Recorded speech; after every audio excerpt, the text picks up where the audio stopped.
የህዝብ መዝሙሯ ዝምታ ነው ብያቸዋል። የወጣቶች ሀገር ናት። በጣም በየስትሪቶቹ የምታዩት ከትልልቅ ሰው ይልቅ በጣም ወጣቶች ይበዛሉ። የሲጋራ ጫሹ ቁጥር በጣም ከፍተኛ ስለሆነ ቶሎ ነው የሚሞቱት። BYD አገሪቷን ወሯታል። BYD እዚህ ሀገር በቃ ታክሲ ነው። ይሄ ሶንግ ፕላስ ምናምን የሚባሉ እያንዳንዳቸው እዚህ ያሉ ብሔሮች እርስ በርሳቸው የሚስማሙበት ነገር የለም።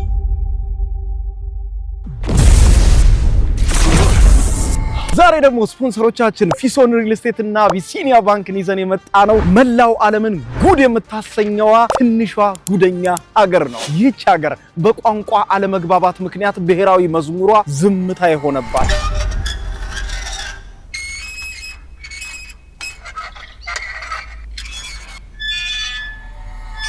በጣም አስገራሚና ሰቃቂ ጦርነቶችን ያሳለፈች በገሚሱ የዓለም ሕዝብ ዘንድ ሀገር ነሽ እናቅሻለን በማለት እውቅና ቢሰጣትም ኢትዮጵያን ጨምሮ ደግሞ በገሚሱ የዓለም ሀገራት ደግሞ አናቅሽም አንቺ የሌላ ሀገር አንድ ክልል ነሽ የተባለችና የተገፋች በጣም አስገራሚ አውሮፓዊቷ ትንሿና የብዙ ወጣቶች ሀገር የሆነችው እርግጠኛ ነኝ ብዙዎቻችሁ ስሟን ሰምታችሁ ላታውቁት ትችላላችሁ። በእድሜ ግን ትንሽ ከፍ ያላችሁ ምናልባት በመገናኛ ብዙሃን ከ20 ዓመት በፊት አነጋጋሪ ስለነበረች ስሟን ሰምታችሁት ሊሆን ይችላል። ያለሁት ዛሬ አውሮፓዊቷ ወጣቷ ሀገር የምትባለው ኮሶቮ ነው። የኮሶቮ ዋና ከተማ ፕሪስቲና ላይ እንገኛለን። ዛሬ እንግዲህ ፕሪስቲናን እንጎበኛለን፣ ስትሪቶቻቸውን እናያለን፣ ኮፊያቸውን ፉት እያለን ደግሞ ስላለፉበት አስገራሚ የታሪክ አጋጣሚና ጉድ የሚያሰኝ ፖለቲካቸውን እናያለን። የዛሬው ቪዲዮ ርዕሱ ራሱ ጉድ የምታሰኘዋ ሀገር የተባለው ያለ ምክንያት አይደለም። የበርካታ የዓለም ሕዝብ እዚች ሀገር ሲገባ ወቸው ጉድ እያለ የሚያየው የሚሰማው ብዙ ነው። የብሔር ግጭቱ፣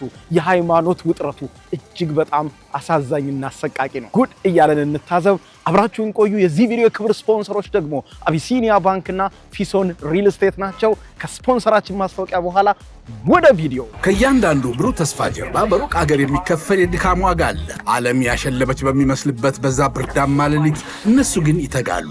ያ በሩቅ የሚፈሰው ላብ እዚህ ሀገር ቤት የደስታ ማዕድ ሆኖ ይቀርባል።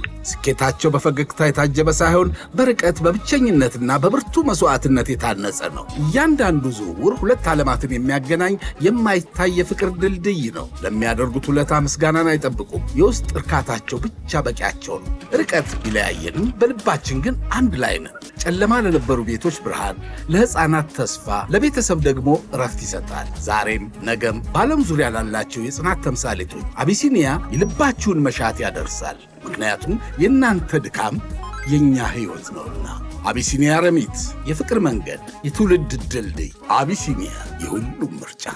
ከማስታወቂያው ተመልሰን የኮሶቮ የፕሪስቲና ጉብኝታችን ጀምሯል። እንግዲህ የመጀመሪያ ይቺ ሀገር ጉድ የምታሰኘው ከምኗ ነው ካላችሁ ከህዝብ መዝሙሯ ይጀምራል። ጉድ የሚያሰኝ ነገሯ የህዝብ መዝሙሯ ስንል እንግዲህ ከዚህ ቀደምም በተለያየ በስፔን በተለያየ ጉብኝቴ እንደነገርኳችሁ አንዳንድ ሀገራት በዓለም ላይ 3 ወይ 4 ሀገሮች ብሔራዊ መዝሙራቸው ግጥም የለውም ስላችሁ በቃ ክላሲካል ብቻ ነው። ክላሲካሉ ይከፈታል፣ ጀስት ታዳምጣላችሁ፣ ክላሲካሉ ይሄዳል፣ ያልቃል። ያ ነው የህዝብ መዝሙራቸው። ኮሶቮ ግን ከዚህ የሚለያትና ወቸው ጉድ ለካ እንዲማለ የሚያስብለውን ነገር ልንገራችሁ። መግቢያ ላይ እንዳልኳችሁ ጉድ እያላችሁ ነው የምትሰሙት ብያችኋለሁ የዚህን ሀገር ታሪክ። ኮሶቮ እንግዲህ የህዝብ መዝሙሯ ዝምታ ነው ብያችኋለሁ። ዝምታ የሆነበት ምክንያት ግን በጣም አሳዛኝና የሆነ ለማመን የሚቸግር አይነት ምክንያት አለው። ይሄውም ምክንያቱ ምንድነው ካላችሁ የሚጀምረው ከብሔረሰቦቹ አለመስማማት ነው የሚጀምረው። ልክ ኮሶቮ እንደ ሀገርነት ከተመሰረተች በኋላ ያው ገሚስ ሀገር የዓለማችን ህዝቦች እውቅና ሰጥተዋታል፣ ገሚሶቹ ደግሞ እውቅና አልሰጧትም። የሆነ ሆኖም 6 ብሔሮች አሏት ኮሶቮ እስካሁን ድረስ በህገ መንግስቱ የሚታወቁ ማለት ነው። 6 ብሔሮች በዋናነት አልባኒያዎች አሉ፣ እንደገና ደግሞ ሰርቦች አሉ በዋናነት የሚታወቁት ፖፑላር የሆኑት ማለት ነው። ከዛ ውጪ ደግሞ የቦስኒያ ዘር ያላቸውም አሉ። እነዚህ ሆነው 6 ብሔሮች አሏት። ህገ መንግስታቸው ደግሞ የኮሶቮ ህገ መንግስት የሚለው የሀገሪቱ ብሔራዊ መዝሙር ከምንም አይነት ነገር ገለልተኛ መሆን አለበት አሉ። ከዛ በኋላ የመጀመሪያው የብሔራዊ መዝሙራቸውን ሲጽፉ በምን ቋንቋ ይጻፉት? ገለልተኛ መሆን አለበት። በቦስኒያ ከጻፉት አልቤኒያዎቹ አይፈልጉም፣ በአልቤኒያ ከተጻፈ ሰርቦቹ አይፈልጉም። ስለዚህ አለመግባባትና የቋንቋ ግጭት ስላለና ህገ መንግስቱ ደግሞ ገለልተኛ ይሁን ከምንም ይላል። ስለዚህ ማንንም ማስደሰት አይቻልም ማለት ነው። ስለዚህ በመላው ዓለም በማይታይ መልኩ እንግዳ በሆነ መልኩ ይቺ ሀገር ብሔራዊ መዝሙሯ ግጥም አልባ ሆነ ማለት ነው። በምን ቋንቋ ይዘመር? በዚህኛው ቋንቋ ከተዘመረ ያኛው ቋንቋ ተናጋሪ ይከፋዋል፣ በዚህኛው ቋንቋ ከተዘመረ ያኛው ቋንቋ ተናጋሪ ደግሞ ይከፋዋል። ሲበጣበጡ ለዚህ መፍትሄ ያመጡት ምንድነው? በቃ ክላሲካል የሆነ ክላሲካል እንትን ይላል፣ ጀስት ሁሉም ሰው በጥሞና ያዳምጣል፣ ያልቃል ማለት ነውና ብሔራዊ መዝሙራቸው ግጥም የሌላቸው ሀገሮች አሉ። በእርግጥ የዚች ሀገር ለየት የሚያደርገው በቋንቋና በብሔር አለመስማማት መሆኑ በጣም የሚያሳዝንና ዛሬም ድረስ ፈተና የሆነባቸው አሁን ድረስ የጦርነት ውጥረቶች የምታዩባቸው ድባቦች እንዲፈጠሩ አድርጓል ማለት ነውና በጣም የሚገርም አይነት ነገር ነው የምታዩት። አሁን እንግዲህ ያለነው በከተማዋ ሴንትራል አካባቢ የሚገኝ ፓርክ ነው። በጣም ደስ የሚለው ሉክ በጣም ያምራል። የተለያዩ ሐውልቶች አሉ። ኦኬ ወደ ሁለተኛው ቦታ ስንመጣ ደግሞ እንግዲህ ኮሶቮ ውስጥ በጣም ጉድ ከሚያሰኘው ነገርና ከሚያስገርመው ነገር አንዱ ኮሶቮ ለአሜሪካ ያላት ፍቅር ነው። ለአሜሪካ ያላት ፍቅር፣ ለአሜሪካ ያላት አድናቆት ገልጻ አትጠግበው። ለምሳሌ ይሄ የከተማ ዋናና ትልቁ መንገድ ቢል ክሊንተን ብሉቨርድ ነው የሚባለው። ምክንያቱም የአሜሪካው የቀድሞ ፕሬዚደንት ቢል ክሊንተንን ለማመስገን የተሰየመ መንገድ ነው። ይሄ በአጠቃላይ የከተማዋን ዋና መንገድ ነው። በጣም ትልቁ መንገድ ነው። ቢል ክሊንተን ብሉቨርድ ነው የሚባለው ማለት ነው እንደምታዩት። እዚህ ጋር ስታዩ ደግሞ የቢል ክሊንተን ሐውልትና የአሜሪካን ባንዲራ ታያላችሁ። የአሜሪካ ባንዲራ ከዚህ በኋላ በሚኖረንም የጉብኝት ጊዜ ኤቭሪዌር የምትመለከቱት ነው። እንግዲህ ምንድነው እቺ ሀገር ከአሜሪካ ጋር ያላት ዝምድና ካላችሁ እንግዲህ የአሜሪካው ፕሬዚደንት እዚህ ጋር ሐውልት የተሰራላቸው ማለት ነው። ያው የቀድሞ ፕሬዚደንት ቢል ክሊንተን ናቸው። እዚህ ጋር ነው የምታዩት ሰላም እያሉ ትልቅ ሐውልት ተሰርቶላቸዋል። ይሄ የሆነበት ምክንያት አሜሪካን ለማመስገን ነው። አሜሪካን ማመስገን ሲባል እንግዲህ በኮሶቮና ሰርቢያ ጦርነት ጊዜ የሰርቢያ ጦርነት አይሎ ኦልሞስት ኮሶቮን ተቆጣጥሮ ነበረ። ከዛ በኋላ እንግዲህ ኮሶቮ ልትጠፋ ነው በሚባል ጊዜ ኮሶቮቹ ጦር ተዳክም ያለው እርዱኝ በማለት ዓለም አቀፍ ጦርን ሲጠይቅ የአሜሪካው ፕሬዚደንት ቢል ክሊንተን በወቅቱ ውሳኔ በማሳለፍ ኮሶቮን መርዳትና ከሰርቢያ ነፃ ማውጣት አለብን ወይም ሰርቢያኖቹን ወግተን ማስወጣት አለብን ከኮሶቮ በማለት የአሜሪካው ፕሬዚደንት ቢል ክሊንተን በወቅቱም ለሰሜን አትላንቲክ የጦር ቃል ኪዳን ድርጅት ወይም ኔቶ ትዕዛዝ በመስጠት ኔቶ ወደዚች ኮሶቮ በመግባት በኮሶቮ ውስጥ የነበረውን የሰርቢያን ጦር በሙሉ ጠራርገው በማስወጣት ኮሶቮ 2008 ዓመተ ምህረት ነፃ ወጣች ማለት ነው። ኮሶቮ ነፃ ስትወጣ በኋላ ታሪኳን ሙሉ በሙሉ በኋላ ነግራቸዋለሁ። እሱም ራሱ ኮምፕሊኬትድ በጣም ውስብስብ የሆነ ታሪክ ነው ያላት። አሁን ራሱ በግማሽ የዓለም ሀገራት ኦልሞስት 120 ሀገራት በዓለም ላይ እውቅና ሲሰጧት ወደ 80 የሚሆኑ ሀገራት ደግሞ እውቅና አልሰጧትም ኢትዮጵያን ጨምሮ ማለት ነው። ኢትዮጵያም ለኮሶቮን እንደ ሀገርነት አታውቃትም እስካሁን ባለ መረጃ።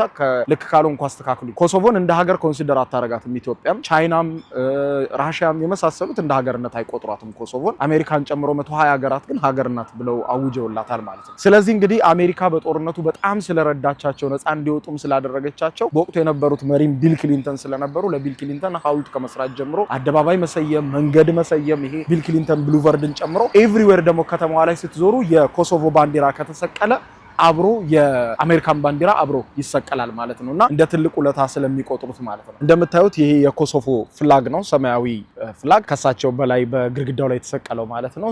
6 ኮከቦች አሉት የኮሶቮ ባንዲራ ሰማያዊ ሆኖ 6 ኮከቦች አሉት። 6ቱም ብሔሮች ለማመልከት ነው ማለት ነው። ከዛም ባሻገር ደግሞ ከስር ደግሞ የኮሶቮ ካርታ ባንዲራው ላይ ይታያል ማለት ነው። እንግዲህ የአሜሪካው ፕሬዚደንት ዶናልድ ጄ ትራምፕንም እዚህ ጋር ታያቸዋላችሁ። አሁን 47ኛው የአሜሪካ ፕሬዚደንት፣ እሳቸው ደግሞ 42ኛው ፕሬዚዳንት ናቸው ቢል ክሊንተን። ይኸውና ቴንኪዩ አሜሪካ ይላል ፕሬዚደንት ዶናልድ ጄ ትራምፕን ማርገው ቴንኪዩ አሜሪካ ይላል። በየጊዜው እንግዲህ ባነሮች ይቀያየራሉ። ሁሉም ነገር እያደረጉ በቃ አሜሪካን ሁሉ ጊዜ ሳይታክቱ የሚያመሰግኗት ሀገር ናት ማለት ነውና እንግዲህ አሜሪካን የሚገልጹበት ነገር በቃ ልነግራችሁ አልችልም። በጣም ነው የሚወዷት አሜሪካ በጣም ማለት ነው። እና ኮሶቮዎች ለአሜሪካ ካላቸው ጥልቅ ፍቅር የተነሳ አብዛኛው የኮሶቮዊ ወጣት ስም ቢል ክሊንተን እየተባለ ይወጣላቸዋል። እንዲሁም ሴቶቹ ደግሞ ሄለሪ እየተባለ ይወጣላቸዋል። በአጋጣሚ የት ነው ያለሁት? ሄለሪ ይሄ ቤት እንግዲህ ሄለሪ ይባላል። ይሄኛው መሸጫ ታሪካዊ መሸጫ ነው፣ አልተከፈተም። ምናልባት ዛሬ እሁድ ስለሆነ ይሆናል። ሄለሪ ይባላል ይሄ ሱቅ። ሄለሪ ያሉበት ምክንያት እንግዲህ በአሜሪካዊነታቸውና በአሜሪካው ፕሬዚደንት ባለቤት መሆናቸው ነው። ያው ሄለሪ ክሊንተንን ብዙዎቻችሁ ታውቋቸዋላችሁ። የቢል ክሊንተን ባለቤት ናቸው። ሄለሪ ክሊንተን የአሜሪካ የቀድሞ ቀዳማዊት እመቤት ማለት ናቸው። እዚህ ጋር ሱቅ ተከፍቷል በሄለሪ ስም ማለት ነው። ራሳቸው የፕሬዚዳንቷ ሚስት ሄለሪ ክሊንተን ከዚህ በፊት እዚሁ መጥተው ሱቁ ውስጥ ገብተው ስጦታ ተሰጥቷቸው ጎብኝተው ነው የሄዱት። ውስጥ ፎቶግራፋቸው ምናምን አለ ብለውኝ ነበረ። ለመጎብኘት መጣሁ። እሁድ ስለሆነ አልተከፈተም። አይ ቲንክ እሁድ ሙሉ ቀን ባይከፍቱ ነው። ይሄ የሂላሪ ክሊንተን ሱቅ ያለው እዚሁ የቢል ክሊንተን ሐውልት ያለበት ስር ነው ማለት ነው። አሜሪካን የሚያስታውሱ አሜሪካን የሚነግሩ ነገሮች በጣም ብዙ ናቸው። አብዛኛው ልጆችም ወጣቶች አሁን ስትጠይቋቸው ቢል ሚል ስም ወጥቶላቸዋል። ቢል ወይም ክሊንተን እየተባለ ስም ይወጣላቸዋል። በጣም ብዙ ክሊንተን የሚባሉ ወጣቶችንም ታገኛላችሁ ማለት ነው። ክሊንተን የተባሉ ወጣቶች ይኸውላችሁ፣ ወደዛ እንኳን ስታዩ ቢል ክሊንተን ካፌ፣ ታሪካቸው ደግሞ በጣም ሌላ ጉድ የሚያሰኝ ነው። ስለዚህ እሱን ደግሞ ወደኋላ እንግዲህ ማኪያቶ ያዝ አድርገን ቁጭ ብለን የምንጫወተው ነገር ነው የሚሆነው ማለት ነው። ይሄ ከጀርባ የምታዩት የሴት ምስል ሐውልት ደግሞ እስከዛሬ ካያችኋቸው ሐውልቶች ሁሉ የተለየ ትርጉም ያለው ሐውልት ነው። አሰራሩም እጅግ በጣም የተለየ ነው። ላሳያችሁ። እዚህ ጋር እንግዲህ እንደምታዩት የአንዲት ሴት ምስል ነው የሚታየው። ራቅ ብላችሁ ስታዩት፣ ቀረብ ብላችሁ ስትሄዱ ደግሞ የተለያዩ ዶቶች ናቸው።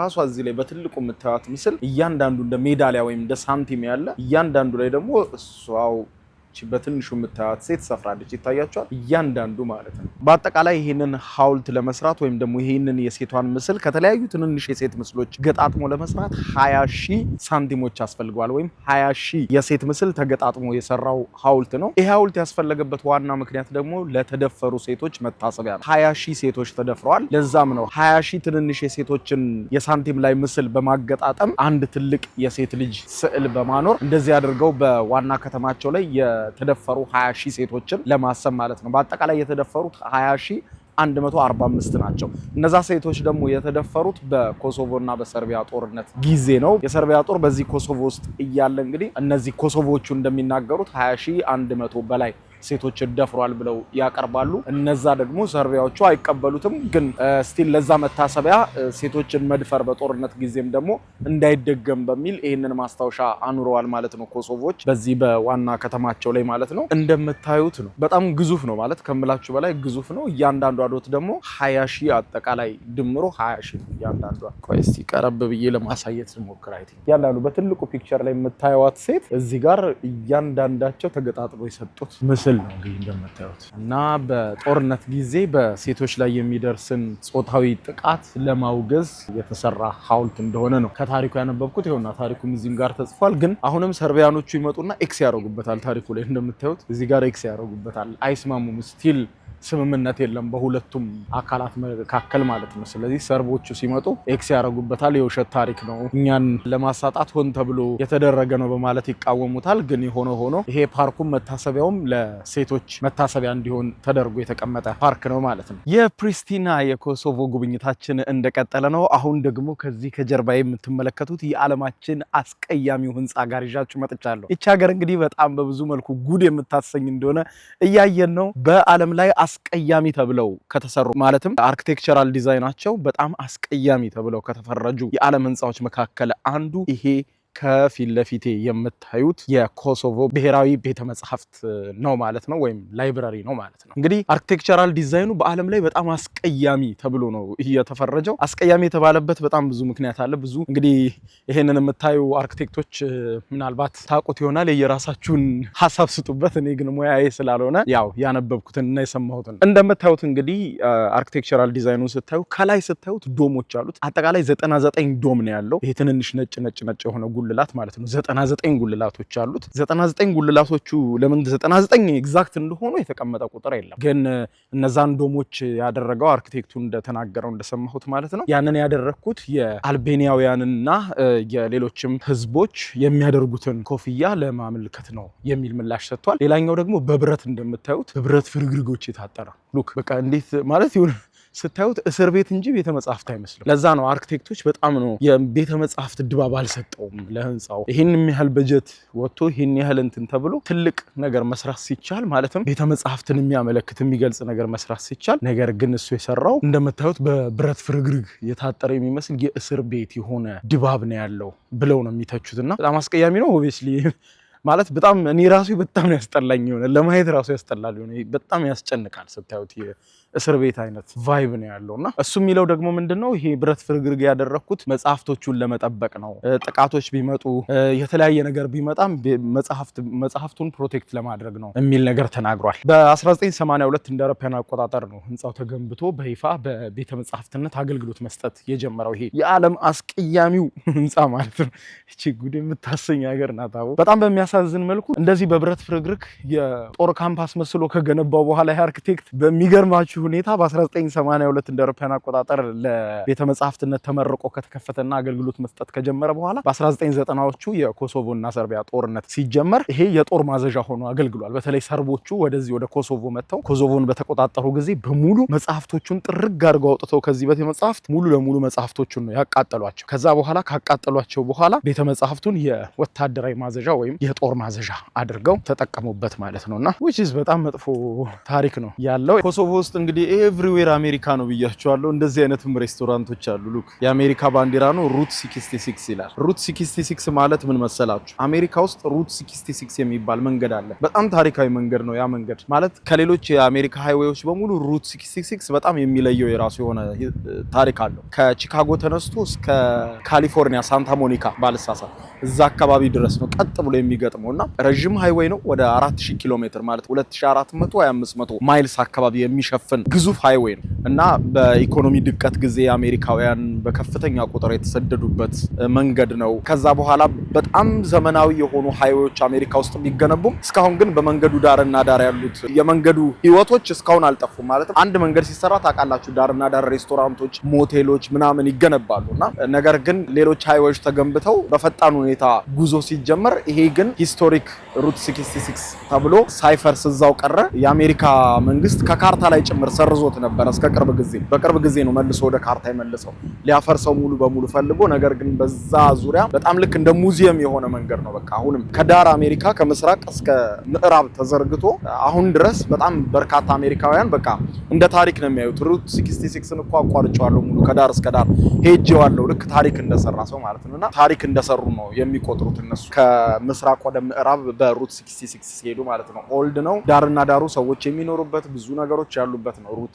66 ካለ ከዚህም በምስሉ እንደምታዩት ማለት ነውና አሜሪካን በጣም ስለሚወዱ ኮሶቮች እንግዲህ እንደዚህ ሩት 66ን የመሰሉ ሬስቶራንቶች አሉ ማለት ነውና ኤቭሪቲንግ በቃ አሜሪካና አሜሪካ ነው የምታዩት ነገር በሙሉ ማለት ነው። ኮሶቮ ውስጥ አሜሪካ ያላችሁ እስኪመስላችሁ ድረስ በጣም የሚገርመው። አሁን ያለንበት ደግሞ ኒውቦርን ስኩዌር ይባላል። እንግዲህ አዲስ የተወለደ እንደማለት ነው ኒውቦርን አይደለ? እዚህ ጋር እንደምታዩት ኒውቦርን የሚል በጣም ግዙፍ የሆነ ጽሁፍ አለ። እንግዲህ እዚህ ጋር የምናየው አንድ ነገር አለ።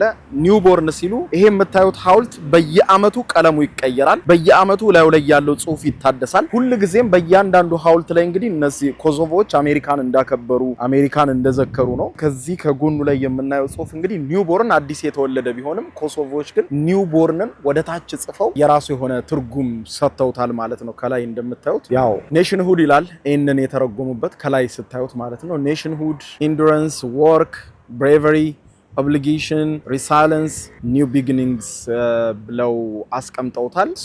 እያንዳንዱ እንግዲህ ሀገርነትን፣ ጽናትን፣ ስራን፣ ጀግንነትን፣ ግዴታን፣ አይበገሪነትን እና አዲስ ጅማሬን ወይም አዲስ መነሳትን ለማመልከት ነው ኒውቦርን የሚለውን ወደ ታች ጽፈው እያንዳንዱን ትርጉም የሰሩለት። እንደምታዩትም ጽሁፉ ላይ ደግሞ ኮሶቮ 18 ይላል። እንግዲህ ኮሶቮ አሁን በ2026 በፈረንጆች አቆጣጠር ከተመሰረተች እንደ ሀገርነት 18 ዓመቷ ነው። ዩናይትድ ስቴትስ ደግሞ 250 ዓመቷ ነው። ዩኤስኤ ይልና ዩኤስኤ ደግሞ 250 ዓመቷ ነው ማለት ነው። እና እንደምታዩት እንግዲህ ከስር ደግሞ ለነጻነታችን ለወዳጅነታችን የሚል ደግሞ አስቀምጧል። እንደምታዩት ለኮሶቮ ነጻነት ትግል ውስጥ ላለፈችበት የነጻነትና የሀገርነት ግንባታ ጉዞ እንዲሁም ያንን ነጻነት በመደገፍ አጋራችን ከሆነችው አሜሪካ ጋር ላለን የጋራ እሴቶች የተበረከተ መታሰቢያ በሚል ደግሞ እዚህ ጋር እንደዚህ ጽፈዋል ማለት ነው።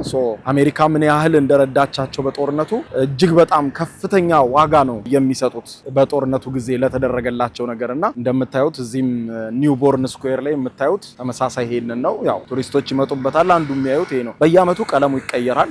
ሀገሩ ግን በቃ ጽድት ያለ ነው ሲያምር፣ ስትሪቶቹ ሲያምሩ፣ ሐውልቶቹ፣ ፋውንቴኑ በቃ በጣም የሚያምሩ። ኤኒዌይስ ጉዟችን አሁንም ቀጥሏል።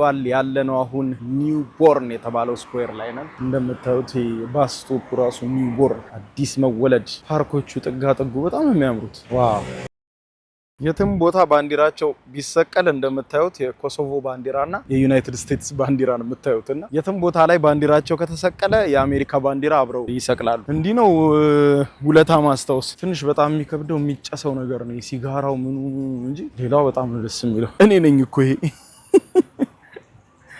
ወይ እኔ እስቲ የኮሶቮ የባህል ልብስ እንያለ። የባህል ልብሶቻቸው በጣም ነው የሚገርሙት። አያምሩ? ይሄ ወንዶቹ ይሄ ደግሞ የሴቶቹ ነው። ወይ ህፃናቱ ራሱ ሲያምር በጣም ነው የሚያምረው። ሞል የአልቤኒያ ተቻለ አሁን የአልቤኒያ ባንዲራ ነው። በጣም ነው የሚያምረው። እናንተ ልብሶቹ ላይ ያለው የአልቤኒያ ባንዲራ ላይ ያለው ምስል ነው ያለውና ሞር ይሄ የአልቤኒያን ካልቸር የሚያመለክት ነው። በጣም ነው የሚያምሩት ምንጣፎቹ ምኖች ልክ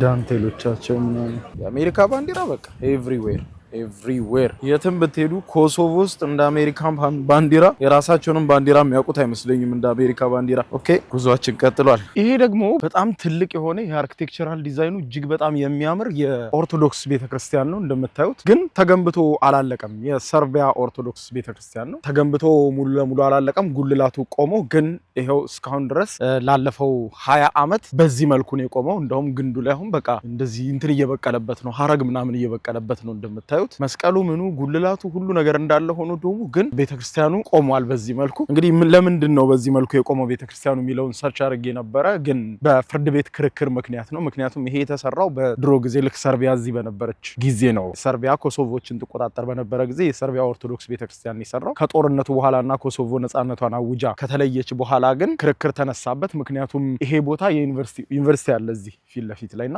ቦታው መሬቱ የዩኒቨርሲቲው ነው በሚል ይከሳል። የሰርቢያ ኦርቶዶክስ ደግሞ በህጋዊ መንገድ ገዝቼ የወሰድኩት ነው በማለት ትከራከራለች። በጣም በሚገርማችሁ ሁኔታ ቤተክርስቲያኑ አላለቀም፣ ግን የከተማው አይከን ሆኗል። በቃ አሁን ሳር ወርሶታል። እንደምታዩት ሳር ወርሶታል ምናምን። ልገባ አስቤ ነበረ፣ ግን እዛ ጋር እንትን አሉኝ፣ ምናልባት እባብ ምናምን ሊኖር ይችላል ሳሩ ላይ ምናምን አሉኝ። ስቲል እንግዲህ እንደምታዩት ትንሽ ሊድ አይ ቲንክ ሳሩ እንትን እስኪል ድረስ ግን እንደምታዩት ቢያልቅና እንትን ቢል በጣም የሚያምር ቸርች ነው የሚሆነው። ዋው በጣም ነው የሚያምረው። እና እስካሁን ድረስ በዩኒቨርሲቲውና በሰርቢያ ኦርቶዶክስ ቤተክርስቲያን መካከል ያለው የመሬት ይገባኛል ክርክር እስካሁን አላለቀም ማለት ነው። እንግዲህ 20 ዓመቱ ነው ኦልሞስት። ክርክሩ ሲጠናቀቅ ሆፕፉሊ እንግዲህ ወደፊት ምናልባት ይሰራ ይሆናል ማለት ነው። ይሄ ከተማዋ ፓርክ ነው። ለማንኛውም አሁንም ቢሆን ጉዟችን ቀጥሏል።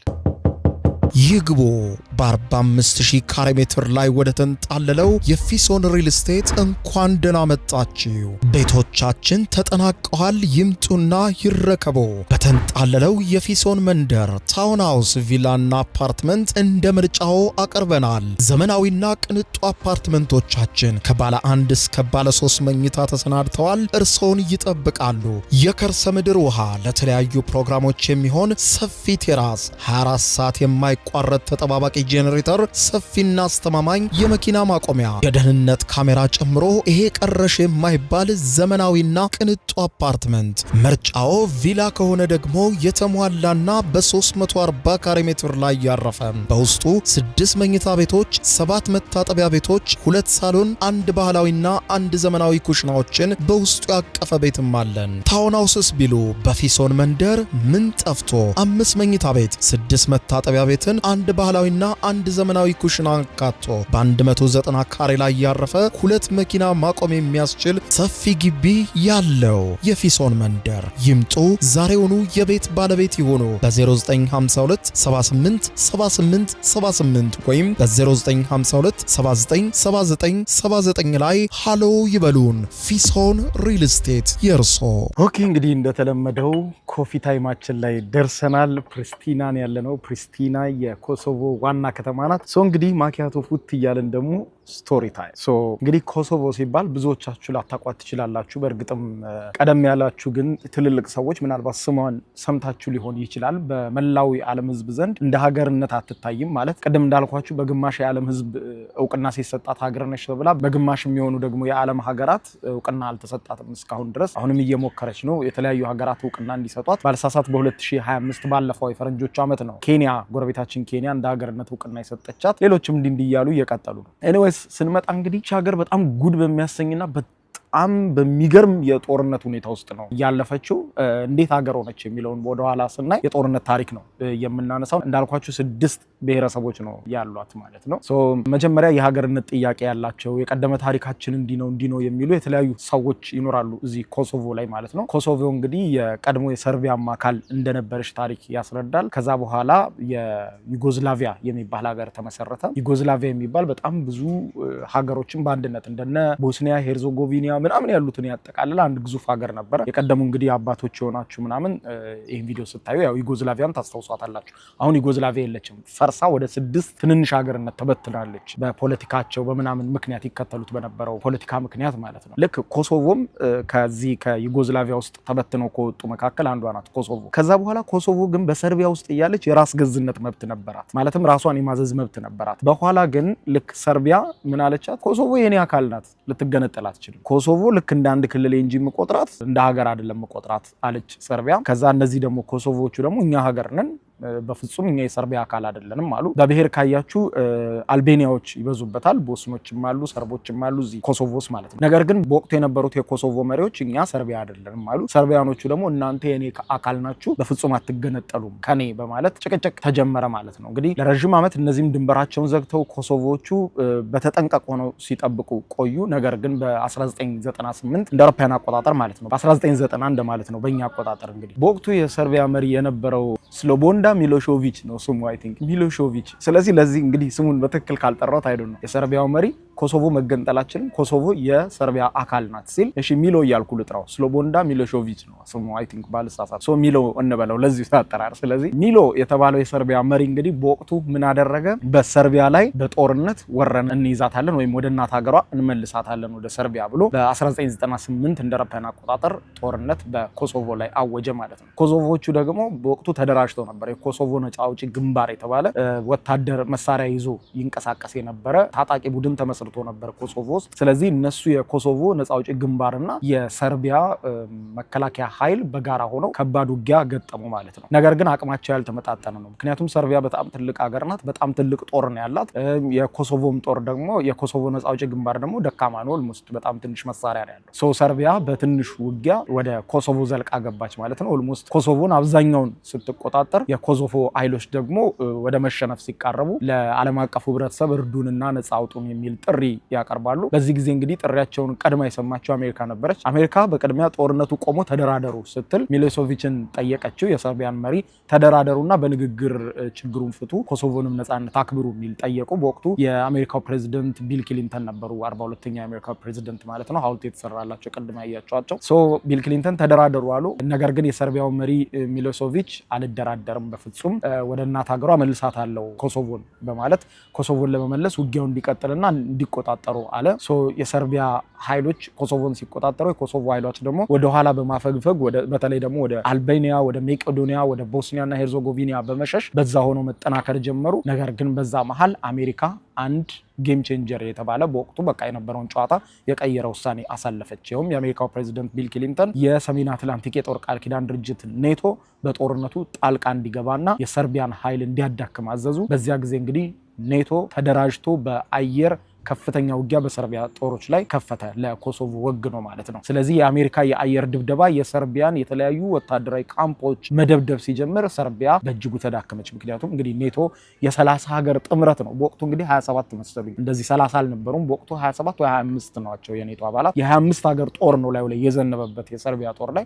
ሰርቢያ ጦር በአጭር ጊዜ ተዳከመ። ማለትም 3 ወር አልተዋጋም፣ 2 ወር ከምናምን ከኔቶ ጋር መዋጋት አልቻለም። በ2 ወር ከምናምን የሰርቢያ ጦር ተዳከመና እጅ ሰጠ ማለት ነው። በዚህ ጊዜ ቢል ክሊንተን ወደ ኋላ አፈግፍጉ፣ የኮሶቮን ድንበር ለቃችሁ ውጡ አላቸው። ቢል ክሊንተን ለቀው ወጡ። ከዛ በኋላ የስምምነት ተፈረመ በኮሶቮ እና በሰርቢያ መካከል። ኮሶቮ ሀገር ሆና እንድትቀጥል፣ ሰርቢያ ደግሞ ራሷም ሀገር ሆና እንድትቀጥል፣ ከዚህ በኋላ እንዳትገባባቸው። ምንም እንኳን ሰርቢያ ስምምነቱን ብትፈርምም ያ ጦርነት አሁን በጣም ረጅም ዓመት ቢያልፈውም እስካሁን ድረስ ሰርቢያ ለኮሶቮ እውቅና አልሰጠችም፣ ግን በድንበሯ ውስጥ ዘልቃ አልገባችባትም። አሁንም ድረስ ኮሶቮን ወደ እናት ሀገሯ እንመልሳለን እያሉ ይዝታሉ የሰርቢያ መሪዎች። ሰርቢያኖችም በተለይ ለኮሶቮ የሀገርነት እውቅና ከሰጡ ሀገራት ጋር ያው ግንኙነታቸውን እያዳከሙ ነው። ማለትም የተለያዩ ሀገራት ለኮሶቮ የሀገርነት እውቅና እንዳይሰጡ እንቅስቃሴ ያደርጋሉ። ኮሶቮቹ ደግሞ የሀገርነት እውቅና ስጡን ይላሉ። በነገራችን ላይ በጦርነቱ እንደተጠናቀቀ በ2000 ዓ.ም ጦርነቱ ሙሉ ለሙሉ ተጠናቀቀ፣ ስምምነቱም ተፈረመ እንደ አውሮፓውያን አቆጣጠር ማለት ነው። በእኛ እንግዲህ 1992 አካባቢ 8 ዓመት ወደ ኋላ ስንሄድ የኮሶቮ ሰርቢያ ጦርነት እንደተጠናቀቀ ሀገሪቷን የተቆጣጠረው ለማረጋጋት የዩናይትድ ኔሽን ጦር ነው። ከዛ ኮሶቮን አረጋጋና ለ8 ዓመት የዩኤን ጦር እዚህ ነበረ። ከዛ በ2008 ዓ.ም ኮሶቮ ሀገር ነኝ ብላ በይፋ ባንዲራዋን ሰይማ እውቅና ሰጥታ ወጣች ማለት ነው። በ2008 እንደ አውሮፓውያን አቆጣጠር ወይም በእኛ 2000 ዓመተ ምህረት ሚሊኒየም ላይ ማለት ነው። ሀገር ሆነች ይቺ ሀገር ማለት ነው። ስለዚህ አሁን የ18 ዓመት እድሜ ነው ያላት 2026 ወይም 2018 ላይ አሁን ባለው የ18 ዓመት ገና ወጣት ነች ይቺ ሀገር ማለት ነው። እንግዲህ ይቺ አዲስ የአውሮፓ ሀገር ትባላለች። አዲሱ የአውሮፓ ሀገር እንግዲህ ከዛ በኋላ ያው እስካሁን እውቅና የሰጧት ሀገራት 120 አካባቢ ናቸው። ቀሪዎቹ የዓለም ሀገራት እውቅና አልሰጧትም። ምክንያቱም በሁለት ነው የተከፈለው። ቻይና አሁን ኮሶቮን እንደ ሀገርነት አታውቃትም፣ የሰርቢያ አካል ናት ነው የምትለው። ምክንያቱም ቻይና ራሷ ህመም አለባት። ማለትም ቻይና አሁን ለኮሶቮ እውቅና ሰጥቻለሁ ብትል ሰርቢያ ደግሞ ለታይዋን እውቅና ትሰጣለች። ቻይናም የራሷ ህመም አለባት። ምክንያቱም ታይዋን ሀገሬ ናት ስትል ታይዋን ደግሞ እኔ ሀገር ነኝ ትል። ስለዚህ እንደዚህ አይነት ህመም ያለባቸው ሀገሮች እውቅና አይሰጡም። ራሽያም አሁን ኮሶቮን እንደ ሀገርነት እውቅና አልሰጠቻትም። ኮሶቮ የሰርቢያ አካል ናት ነው የምትለው ራሽያ። ለምን? ቻይናን ላለማስቀየም። በተመሳሳይ ደግሞ ራሽያም እንደዚህ አይነት ፕሮብለም ስላላት አሁን ዩክሬን ውስጥ ያሉ መሬቶች፣ የተለያዩ ቦታዎች የኔ ናቸው ስለምትል ራሽያ በተመሳሳይ እሷ ለኮሶቮ እውቅና ከሰጠች በተመሳሳይ ሌሎችም እውቅና ይሰጣሉ። ቀድመው እውቅና የሰጧት የሀገራት ልክ እንደተመሰረተች እንደ ባርባዶስ ምናምን የሚባሉ የሰሜን አሜሪካ ሀገሮች ትንንሽ ደሴቶች ወዲያው ነው አንድ ሀገርነት ካወጀች በ2 ሰዓት ውስጥ ነው እውቅና የሰጧት። አሜሪካም ወዲያው በማግስቱ እውቅና ስትሰጥ እንደ ፈረንሳይ ምናምን ያሉ ግዙፍ የአውሮፓ ሀገራትም የሀገርነት እውቅና ሰጧት። አሁን በየጊዜው ዲፕሎማሲያን እያስተካከለች ያለፈው ዓመት ኬንያ እውቅና ሰጥታታለች። ልክ እንደዚህ 120 ሀገራትን አሁን አሳምና እውቅና ወስዳለች። እንግዲህ እኔ በማውቀው ያው ታስተካክሉኛላችሁ፣ እኔ በማውቀው እስካሁን ኢትዮጵያ ለኮሶቮ የሀገርነት እውቅና አልሰጠችም። እንደ ሀገር ኮሶቮን አታውቃትም። እንደ ሰርቢያ አንድ አካል ናት ብላ ነው የምታምነው ማለት ነው። ሰው እንግዲህ እንዲህ ባለ ምስቅልቅልና አደገኛ ሁኔታ ውስጥ ነው ኮሶቮ ያለፈችው። ቡና ይበርዷል። እኔ ደግሞ የበረደ ቡና በጣም ወዳለው።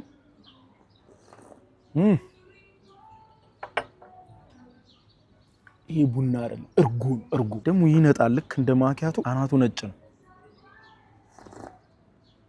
እንግዲህ ኦልሞስት 80 ምናምን የሚሆኑ ዓለም ሀገራት ኮሶቮን አናውቃትም ብለዋል። ስለዚህ እኛ እንዴት ነው የሀገርነት እውቅና እንስጣት ለኮሶቮ? እስቲ ኮሜንት ላይ አርጉ። ሀገርናት እንወቃት ወይስ የሰርቢያ አካል ናት ብለን እንውጣ?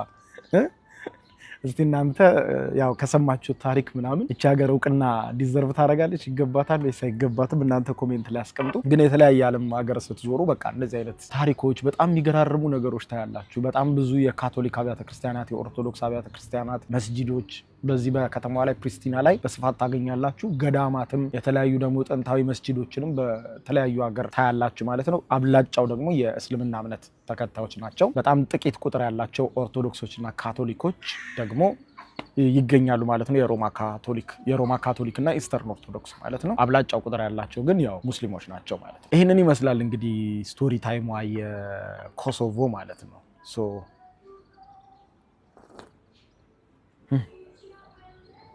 ቡና እርጎ ቡናችንን ጠጥተናል። በውሃ እናወራርዳለን። እንግዲህ ቅድም እንዳልኳችሁ በዚህ በኮሶቮ ውስጥ በጣም በርካታ መስጂዶች አሉ። በጣም ጥንታዊ የሆኑ እንደምታዩት በጣም የሚያማምሩ መስጂዶች፣ የሚያማምሩ የኦርቶዶክስ አብያተ ክርስቲያናት አሉ። ነገር ግን አንድ ችግር አለ። እያንዳንዳቸው እዚህ ያሉ ብሔሮች እርስ በርሳቸው የሚስማሙበት ነገር የለም። ማለት እንደ ብሔራቸው ሃይማኖታቸውም እንደዛው የተከፋፈለ ስለሆነ አንዱ አንዱን የሃይማኖት ቦታዎች ስለሚያጠቃ በአሁኑ ሰዓት በጣም በሚያስገርም መልኩ እያንዳንዱ መስጂዶችና አብያተ ክርስቲያናት በመላው ኮሶቮ ያሉት ፕሮቴክት የሚደረጉት ወይም የሚጠበቁት በዚህ በኮሶቮ መንግስት ፖሊሶች ነው። እያንዳንዱ መስጂዶች ላይ ስትሄዱ፣ እያንዳንዱ አብያተ ክርስቲያናት ላይ ስትሄዱ ሁሉም የሚጠበቁት በፖሊሶች ነው ማለት ነው። ያው እነዚህን የሃይማኖት ቦታዎች ለመጠበቅ የተቋቋሙ ፖሊሶች አሉ። እነዛ ፖሊሶች ናቸው ቤተክርስቲያኖቹ ላይ መስጂዶቹ ላይ ጥቃት እንዳይደርስ የሚጠብቁት ማለት ነው። ስትሪቶቹ ምናምን እጅግ በጣም ነው የሚያምሩት። ወደዚህ ፕሪስቲና ዋና ከተማዋ ላይ ያው ግማሽ ከተማው ክሊን ነው ማለት ይቻላል። የሆነ ከተማው ክፍል ደግሞ በጣም ቆሻሻ ያለው፣ አብዛኛው ደግሞ ሲጋራ ስለሚያጨሱ በየጥጋጥጉ የምታዩት የሲጋራ እንትን በጣም ነው የሚረብሸውና እንጂ ስትሪቶቹ ክሊን ናቸው። በጣም ነው የሚያምረው ከተማው፣ ጎዳናው፣ ሰው በጣም ነው ደስ የሚለው። ስለ ኮሶቮና ኢትዮጵያ እናንሳ። ኮሶቮ መረጃዎች ላይ እንዳየሁት ከሆነ ኮሶቮ ከኢትዮጵያ የሀገርነት እውቅና ማግኘት ትፈልጋለች። ምክንያቱም አንዱ ሪዝን እንግዲህ የተለያዩ የአፍሪካ ህብረት ስብሰባዎች የሚካሄዱት አዲስ አበባ እንደመሆኑ አዲስ አበባ መገኘት ይፈልጋሉ። ስለዚህ ኮሶቮን በተመለከተ ያገኘኋቸው የተለያዩ ኢንተርኔት ላይ ቼክ እያረኩ ነበርና ቅድም ስቶሪ ታይሙ ላይ እንደነገርኳችሁ በ2008 ዓመተ ምህረት የሀገርነት እውቅና ካገኙ በኋላ የኮሶቮ ባለስልጣናት ወደ ኢትዮጵያ መጥተው ነበረ። ወደ ኢትዮጵያ ከመጡ በኋላ አዲስ አበባ ኤርፖርት ሲደርሱ ቪዛ ተከልክለው ነው የተመለሱት። በ2009 ስላችሁ እንደ አውሮፓውያን አቆጣጠር ማለት ነው። እንግዲህ የዛሬ 16-17 ዓመት ገደማ ማለት ነው። እና ኤርፖርት ከደረሱ በኋላ በወቅቱ የነበረው የኢትዮጵያ መንግስት ያው ከሰርቢያ ጋር ጥሩ የሆነ ግንኙነት ስለነበረው በዛ ምክንያት ለኮሶቮ የሚባለውን ሀገር እውቅና አልሰጠውም፣ ወይም ኮሶቮ የሚባል ፓስፖርት አላቅም፣ ሰርቢያ ናችሁ እናንተ፣ ስለዚህ በሰርቢያ ፓስፖርት ከመጣችሁ አስገባችኋለሁ ብሎ በኤዩ ሰሚት ላይ ወይም በአፍሪካ ህብረት ስብሰባ ላይ ለመታደም እና በርካታ የአፍሪካ ሀገራትን ለማግኘት እነሱን ደግሞ ለማሳመን እውቅና ስጡን እንደ ሀገርነት ብለው ለማሳመን አዲስ አበባ ቤስት ፕሌስ ነው ለነሱ። ምክንያቱም ብዙ የአፍሪካ ሀገራትን አንድ ላይ ያገኛሉና ባይዘው አዲስ አበባ ውስጥ ሬር የሆኑ ኤምባሲዎች ሁሉ አሉ። ብዙ ሀገር የማታገኙት የሰሜን ኮሪያ ኤምባሲ ብዙ ሀገር አታገኙትም፣ ግን አዲስ አበባ ውስጥ አለና ይሄም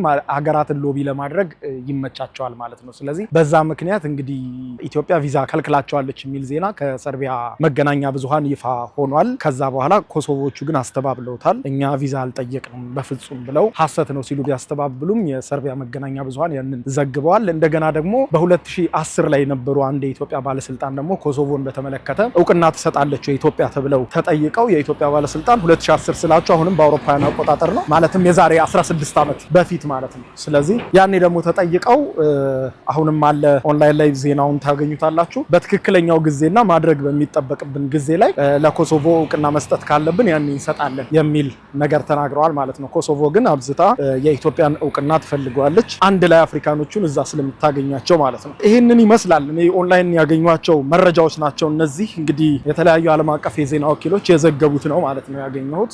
ይሄንን ይመስላል በሁለቱ ሀገራት መካከል ያለው ነገር። ታያላችሁ ጋዝ እንዴት ርካሽ እንደሆነ $1 1 ዩሮ ከ44 ሳንቲም 1 ሊትር። እዚህ ነዳጅ ርካሽ ነው። በነገራችን ላይ ነዳጅ ርካሽ ነው ስላችሁ በዓለም አቀፍ ገበያ አንጻር ነው ወይም ከዓለም አቀፍ ገበያ አንጻር ነው እንጂ አሁን በእኛ ሀገር ከመታችሁት ብዙ 1 ሊትር 200 ወይም 300 ብር ገደማ ማለት ነው 1 ሊትር። በእኛ ሀገር ካሰባችሁት ትንሽ ውድ ነው። በዓለም አቀፍ ከረንሲ ከወሰዳችሁት ግን ረከስ ይላል። ስዊዘርላንድ ውስጥ አሁን 1 ሊትር ከዚህ በላይ ነው የሚሸጠው። መንደራቸው አበቦቹ ምናምን አንደና አጥሮቹም በጣም የሚያሳምሯቸው። ካፌ ግን በቃ 1 ሚሊዮን ካፌ ነው ያሉት። ዞር ስትሉ ካፌ፣ ዞር ስትሉ ካፌ። የኮሶቮ ፀሐይ ተዋወቀኝ ነው የምላችሁ። የኮሶቮ ፀሐይ እንደኔ ራሱ የሚያውቀው እንደኔ መጥቶት የሚያውቀው ሰው የለም። ኮሶቮውያን ራሱ እንደኔ በፀሐይ አልተረገጡ። እስካሁን ተመችታኛለች። እንግዲህ ያው እንዳልኳችሁ ነው። እናንተ እውቅና ተሰጧታላችሁ አትሰጧትም? ለኮሶቮ እስቲ ውሳኔያችሁን አሳውቁ። ድምጽ እንስጥና በነገራችን ላይ በጣም ርካሽ ሀገር ነው ኮሶቮ። የሆነ ቡና ጠጥታችሁ ምናምን 50 ሳንቲም ነው የምትከፍሉት፣ የዩሮ 50 ሳንቲም ማለት ነው። እና በጣም ርካሽ ነው። እንደገና ዩሮ ነው የሚጠቀሙት ገንዘብ ማለት ነው። ኮሶቮ የአውሮፓ ህብረት አባልም አይደለችም። የራሷ የሆነ የመገበያ ገንዘብ ኦፊሻሊ የላትም። ስለዚህ የምትጠቀመው ዩሮ ነው። የአውሮፓ ህብረት አባል ሀገር ሳትሆን ነገር ግን በዩሮ የምትገበያየ ሀገር ናት ማለት ነው። በጣም ቺፕ ነው እንዳየሁት ከሆነ። እንዳልኳችሁ ኮፊ 50 ሳንቲም፣ ምግብን በልታችሁ የሆነ 2 ዩሮ ከ50 ሳንቲም ከፍተኛ ያየሁት እንግዲህ እስከ 5 ዩሮ ነው የምትከፍሉት እና በጣም ቺፕ ነው ላይ ከኢንተርናሽናል አንጻር ሲታይ ማለት ነው። ያው ሁሉም በዶላር ነው የምትለኩት የተለያየ ሀገራትን የገንዘብ አቅም አይደል። በዶላር ሲለካ ኮሶቮ ውስጥ በጣም ርካሽ ነው ማለት ይቻላል ከዛ አንጻር ስታዩትና በጣም የሚገርም ነው። በነገራችን ላይ እዚህ ጋር አንድ አስገራሚ ነገር ልንገራችሁ ስለ ኮሶቮ። የወጣቶች ሀገር ናት። በጣም በየስትሪቶቹ የምታዩት ከትልልቅ ሰው ይልቅ በጣም ወጣቶች ይበዛሉና በጣም ገረመኝ የሆነ ብዙ ትልቅ ሰው የምታዩት በጣም ቆይታችሁ ነው። ወጣቶች ናቸው አብዛኞቹና አካባቢውን እያሳየኋችሁ ልንገራችሁ። ውስጡን ራሱ ደስ የሚል ወክዌን ያላቸው ለምንድን ነው ብዬ ሰርች ሳረግ የተለያየ ምክንያት አለው። አንደኛ የአረጋውያን የመኖር መጠን በጣም አጭር ነው እዚህ ሀገር፣ ምክንያቱም ስለሚያጨሱ የሲጋራ ጫሹ ቁጥር በጣም ከፍተኛ ስለሆነ በህይወት የመቆየት እንትናቸው በጣም ዝቅተኛ ነው። አረጋውያኖቹ ያው በወጣትነታቸው ስለሚያጨሱ በእርጅና ዘመናቸው ላይ ቶሎ ነው የሚሞቱት። በዛ ላይ የስራ አጥነቱ፣ በጦርነቱ ጊዜ ደግሞ የዛሬ 26 ዓመት በነበረው በ1999 የኮሶቮ እና ሰርቢያ ጦርነት በጣም ብዙ ትልልቅ ሰዎች ስለተሰደዱ በዛን ወቅት ደግሞ ልክ ከጦርነቱ በኋላ በ2000 አካባቢ ብዙ ልጆች ተወልደዋል። በዚህ ኮሶቮ ውስጥ ፋሚሊ በጣም ላርጅ ፋሚሊ በመመስረት ነው የሚታወቁት። ስለዚህ ትልልቅ ፋሚሊ ስለሚመሰርቱ ብዙ ይወልዳሉ እና አንድ ቤተሰብ በትንሹ 6-7 ልጅ ይኖረዋል። ስለዚህ ከጦርነቱ በኋላ የተወለዱ ናቸው። በጦርነቱ ወቅት ደግሞ አብዛኞቹ ትልልቅ ሰዎች ያኔ ወጣት የነበሩት ያኔ ትልልቅ የነበሩት ተሰደው አልቀዋል። ወደ አልቤኒያ፣ ወደ መቄዶኒያ ምናምን ተሰደዋል። አብዛኞቹ ሞተዋል በጦርነቱ። ስለዚህ አሁን የምታዩዋቸው ሰዎች አብዛኞቹ ወጣቶች ናቸው። ቼክን ብታደርጉት 60% ምናምን የሚሆኑት ወጣት ናቸው ወይም አንደር 25 ናቸው። ከ25 ዓመት በታች ናቸው። እቺ ሀገር እንግዲህ እንደ ሀገር የተመሰረተችው በ2008 ስለሆነ ከ2008 በኋላ ካየነው ደግሞ አብዛኞቹ ወጣቶች ናቸው ማለት እና መጥራት እንችላለን ማለት ነውና በጣም የሚገርም አይነት የህዝብ ስብጥር ነው ያለው። ቢዋይዲ ተቆጣጥሮታል። ደስማ ሉክ ታክሲ ነው አሁን እንዳለ ቢዋይዲ አገሪቷን ወሯታል። እኔ ቻይና እኮ እንደ ሀገር አትቆጥራቸው፣ ግን የቻይና መኪና በስፋት ነው የሚጠቀሙት። ቢዋይዲ እዚህ ሀገር በቃ ታክሲ ነው። ይሄ ሶንግ ፕላስ ምናምን የሚባሉ የኤሌክትሪክ መኪና በጣም ነው ያዩት። በቃ በታክሲዎችም ስትሄዱ ጽድት ያሉ ናቸው። የኤሌክትሪክ መኪኖች ናቸው። BYD በዋናነት በቃ ታክሲ ነው። እዚህ ሶንግ ፕላስ ኢቭን እነዚህ ኢቱ ምናምን ዮዋናፕ ምናምን የሚባሉትን ራሱ አላየኋቸው። ያየሁት ሶንግ ፕላስ በቃ ታክሲ ነው። በጣም በስፋት ይነዳል። እንደገና ደግሞ ቮልስዋገን ይሄ ID4 ID6 እነሱም ታክሲ ናቸው። እዚህ በስፋት ከተማው ላይ ኮሶቮ ውስጥ የምታዩት እነዚህን የኤሌክትሪክ መኪኖች ነው ለታክሲነት እና እኔም እነሱን ነበረ ስጠቀም የቆየሁት።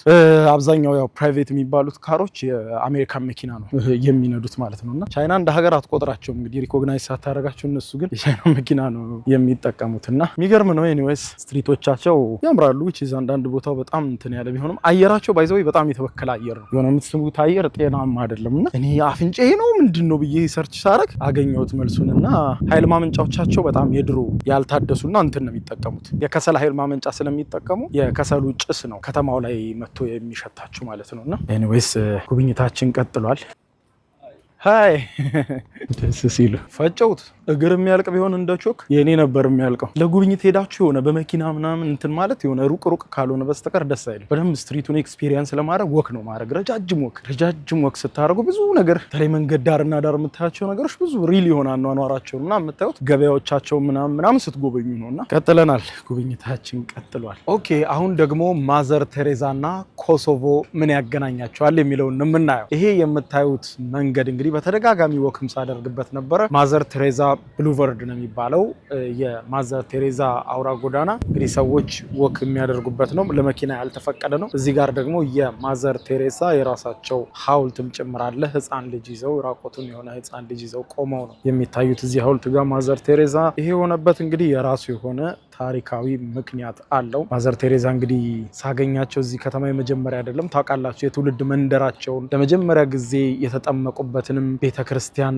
ስኮፒያ ውስጥ አሳይቻችሁ ነበረ፣ ሜቄዶኒያ ውስጥ ማለት ነው። ኖርዝ ሜቄዶኒያን ስንጎበኝ ትዝ ይላችኋል። እንግዲህ ማዘር ቴሬዛና ኮሶቮ የሚያገናኛቸው አንዱ ምክንያት ምንድን ነው? ማዘር ቴሬዛ የመጀመሪያ ወደ መንፈሳዊ አገልግሎት የገቡት በዚች ሀገር በመሆኑ ነው፣ ወይም በኮሶቮ ውስጥ። እንግዲህ ከዚህ ቀደም ሜቄዶኒያ በነበረኝ ጉብኝት ላይ የትውልድ መንደራቸውን አሳይቻችኋል አይደለም። እዛ ተወለዱ፣ እዚያው አደጉ ሜቄዶኒያ ውስጥ። ከዛ በኋላ ወደዚህ ወደ ኮሶቮ መጥተው ደግሞ ህይወታቸውን በሙሉ የለወጠውን ውሳኔ የወሰኑት እዚሁ ኮሶቮ ውስጥ ነው። ህይወታቸውን የለወጠው ውሳኔ ስንል ምንድን ነው ስንል እዚች ኮሶቮ ውስጥ መጥተው በአንዲት የካቶሊክ ቤተክርስቲያን ውስጥ እየጸለዩ ሳለ በዚያው ጸሎት ላይ ነው በቃ ከዚህ በኋላ ህይወታቸውን እድሜያቸውን በሙሉ በመንፈሳዊ ተግባር እያገለገሉ ለመኖር ለአንዴና ለመጨረሻ ጊዜ ውሳኔ ያሳለፉት በዚች በኮሶቮ ውስጥ በመሆኑ ኮሶቮ ውስጥ በጣም ትልቅ ቅድስት ማዘር ቴሬዛ የተሰኘ ቤተክርስቲያን አለ። የካቶሊክ ቤተክርስቲያን ማለት ነው። እንዲሁም ከካቶሊክ ቤተክርስቲያን በተጨማሪ ሐውልትም እንዲህ ባለ መልኩ በዋና ከተማዋ ፕሪስቲና ውስጥ ቆሞላቸዋል ማለት ነው። እንግዲህ ከዚህ ቀደም ስለ ማዘር ቴሬዛ ታሪክን በስፋት እንደነገርኳችሁ መኖሪያ ቤታቸው፣ መኖሪያ መንደራቸው ይጠቀሙበት የነበረውን ሁሉ ገብቼ እንዳስጎበኟችሁ ታውቃላችሁ።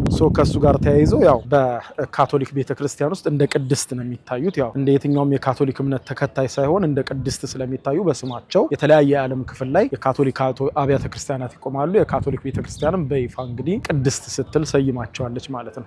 ይሄ መጽሐፍት ቤት ሲያምር ቆይ ላሳያችሁ። እንግሊዝኛ የለውም የነሱ ቋንቋ የሆነ በቃ ዩኒክ ነው። አንብቡ ይላል ገና ስታዩት ማለት እንደኔ መጽሐፍ ለሚወድ ሰው። ይሄኛው ማውራ ጎዳና እንግዲህ ማዘር ቴሬዛ ብሉቨርድ ይባላል። ያው ወክ እያደረግንበት እንገኛለን። እንግዲህ በጣም ያነባሉ ማለት ነው። መጽሐፍት ቤት በብዛት ነው የማየው። ታያላችሁ እዛ ማዶ ራሱ 3 መጽሐፍት ቤቶች ይታዩኛል። 3 መጽሐፍት ቤቶች። ወክ ሳረግ ያየሁት ደግሞ ሌላ ሐውልት ይሄ ነው ደግሞ አእምሮና መጽሐፍ። በነገራችን ላይ መጽሐፍ ቤቶች በብዛት ነው የምታዩት። ብዙ ያነቡ የሆኑ ኮሶቮውያን እንግዲህ አላቅም። ይሄ እንደ አእምሮ መሆኑ ነው ይሄ ሐውልት። እዚህ ጋር መጽሐፍ አለ፣ ተገለጠ መጽሐፍ ላይ 3 ጥቅሶች ይታየኛል።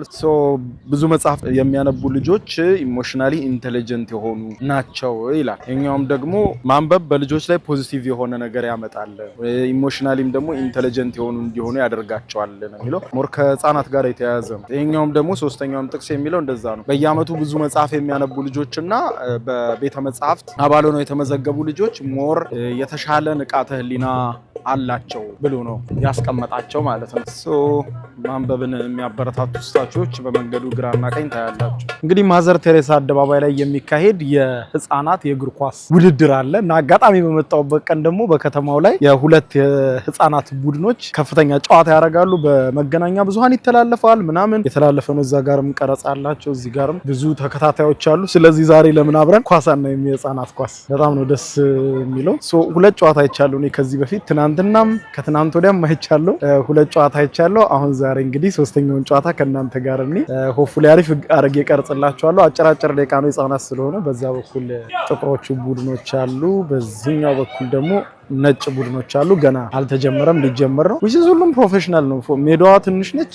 2 ዳኞች አሉ፣ ሰልጣኞቻቸው አሉ፣ ደጋፊዎቻቸው አሉ። የተለያዩ የትምህርት ቤት ምናምን ይመስለኛል ባልሳሳት። ስፖንሰሮች ሁሉ አሉት እና የቡድኖቹ አርማ ምናምን ይሰቀላል እንደምታዩት ከላይ። ሶ ሊጫወቱ ነው በአንድ ጊዜ እንግዲህ 3 ቲም ምናምን ነው የሚጫወት ማለት። አሁን ከዚህ ቀጥሎም ጨዋታ አለ፣ ከዚህ በፊትም ጨዋታ ነበረ። ስለዚህ ዛሬ እንግዲህ ያው ያሟሟቁ ነው እየገቡ። ሶ ለማናችሁ ማን ያሸንፋል እንግዲህ ፈጠን አድርጌ በዚህ ቪዲዮ ላይ ሙሉ ጨዋታውን ከነ ሪዛልቱ ነው የምናየው። ሊጀምር ነው፣ እየተነፋ ነው። ዳኞቹ እንደምታያቸው ሰማያዊ የለበሱት ናቸው። አቤት ዛሬ እግር ኳስ ካሜራማን ልሆን ነው፣ ኮሜንታተርም ሆኜ እንግዲህ ዛሬ ብቃት ማሳያቸው። አሰልጣኞቹ ከዳኞቹ ጋር ሲገናኙ ምናምን እና ኳስ በጣም ይወዳሉ። ፕላስ በደንብ ፕሮፌሽናል በሆነ መልኩ ነው ህፃናቱን በደንብ እንትን የሚሉት ያቸው። ኦኬ ለማን ናችሁ? እኔ ለነጮቹ ልሁን፣ እናንተ ለጥቁሮቹ ሁኑ። እሺ እስቲ ዛሬ እንግዲህ ዲኤስቲቪ ሙድ ሊታይ ነው። ሊጀምር ነው። ጀመረ እንዴ ከመጀመሩ 1-0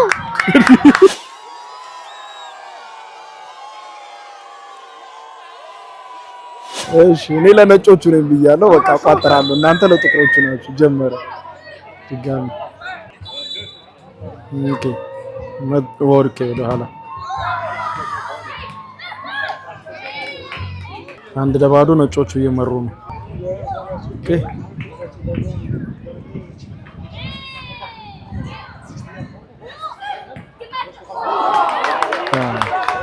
ሳቶ ምታው እንጂ አበጀ። ጎበዝ በረኝ ሂድ ነጭ እዲ ራስ ደበደቡት በረኛው። ጥቁሮች ተጫወቱ እንጂ እሺ ጥቁሩ ረበለው አይደኛው ጉሊ ሳቶ Where are you from? Guess where I am from? Huh? Guess it. Guess Ghana. it. Huh? Ghana. Ghana? No. Republic Dominican. No. What? And he. Where are you from? Where are you from? Oh!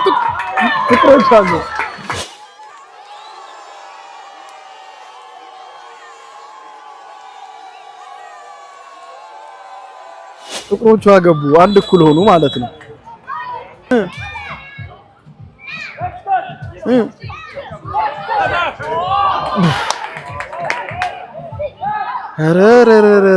ጠንካራ ቡድኖች ናቸው ሁለቱም። በአዋቂ እግር እኮ በቃ በትንሹ ብትመታ ትሞላለች። ወንድም ሜዳዋ እኮ በጣም ትንሽ ነች። እሺ go ahead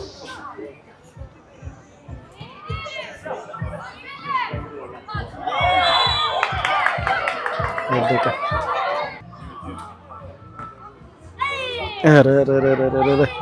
ዘጠኝ ቁጥሩ የኮሜንታተር ስራ ለራሳት 9 ቁጥሩ ሊለጋ ነው። 9 ቁጥሩ ሊመታ ነው። 9 ቁጥሩ ሊመታ ነው። ምታ እንጂ አንተ አጓጓኝ እኮ። እሺ ያዘው በረኛ ጎበዝ። እናንተ ለካ የጥቁሮቹ ናችሁ፣ እኔ ነጮቹ ነኝ። እሺ ጥቁሮቹ ይዘዋል። ጥቁሮቹ እየመቱ ነው። ጥቁሮቹ ገቡ። ኧረ ጎል! ኧረ ጥቁሮቹ ደገሙት። 2-1 ነው። 2-1 ጥቁሮቹ 2-1 ጥቁሮቹ እየመሩ ነው። የጥቁሮቹ 2 ቁጥር እያሳደደ 2 ቁጥር ኦኬ። የእጅ ወጣ። የሚገርም ጎል ነው ያገባው። በስማ ኦኬ 2-1 እየመራችሁኝ ነው እናንተ ለጥቁሮቹ ስለሆናችሁ። እኔ ለነጮቹ ነኝ። በታው እንጂ አንጀቴን በላው። ሂድ እሺ ወይኔ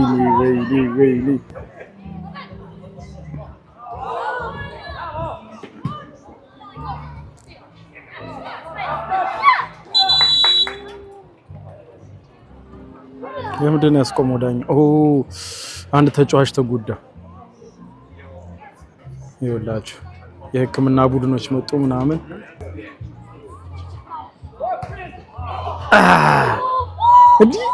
ኧረ መግባት የለበትም እንዴ! 2-1 ጥቁሮች እየመሩ ነው። ሪሊ በእውነት በጣም የሚገርም ነው። እንግዲህ መለሰች ወይ እናገባለን ነጮች እናገባለን ኦኬ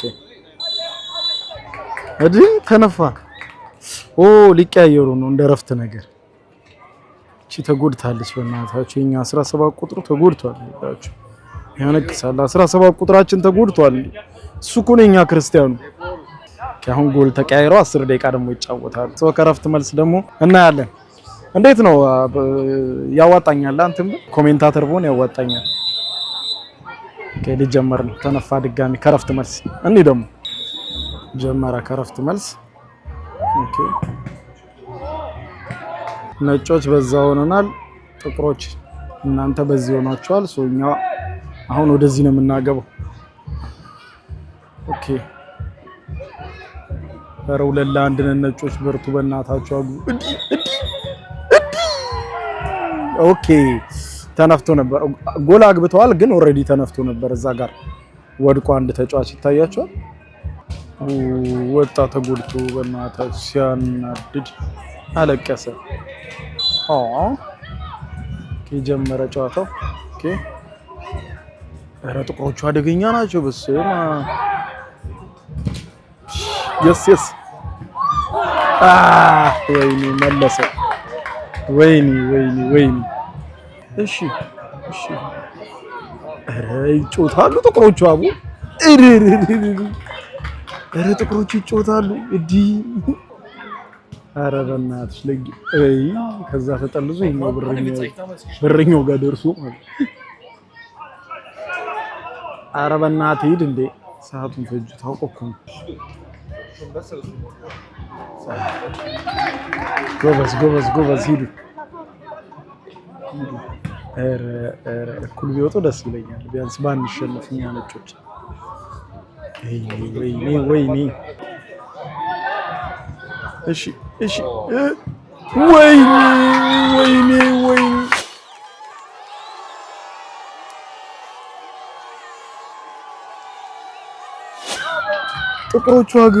ጥቁሮቹ ድጋሚ ያገቡ 3-1 ወይኔ 3-1 ጥቁሮቹ ደገሙት 3-1 ግን እዛ ጋር የተጎዳ ተጫዋች እንዴ ነጮቹ ዝም ብሎ ነው እንደሚጎዱት ወይኔ አንድ ወጣ ተጫዋች በ4 ቁጥር ተቀየረ 4 ቁጥር ገባ 17 ወጥቶ በ4 ቁጥር ተተክቷል ነጮቹ ላይ ጨዋታው ድጋሚ ጀመረ ወጣ ወደ ውጭ እሺ አቆኮኑ ሰዓት ነው ይፈጅ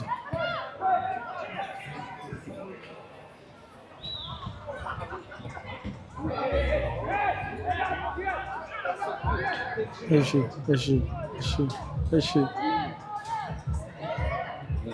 ወይኔ 3 ደቂቃ ነው የቀራቸው በነገራችን ላይ አሁን 7 ደቂቃ ነው ከጀመረ የባከነ ከጨመረላቸው 1 ደቂቃ ነው እንጂ 3 ደቂቃ ነው የሚቀረው ጋራው ነጮች አገቡ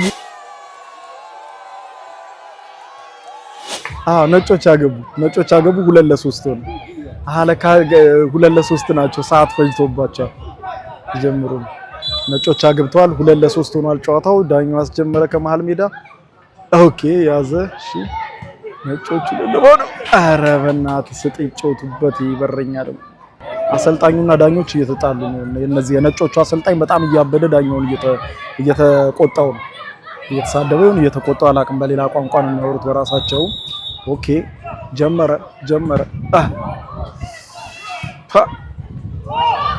እሺ ነጭ ወይኔ ኧረ ነጭ አስጠቃችሁ እሺ ኧረ ይችላሉ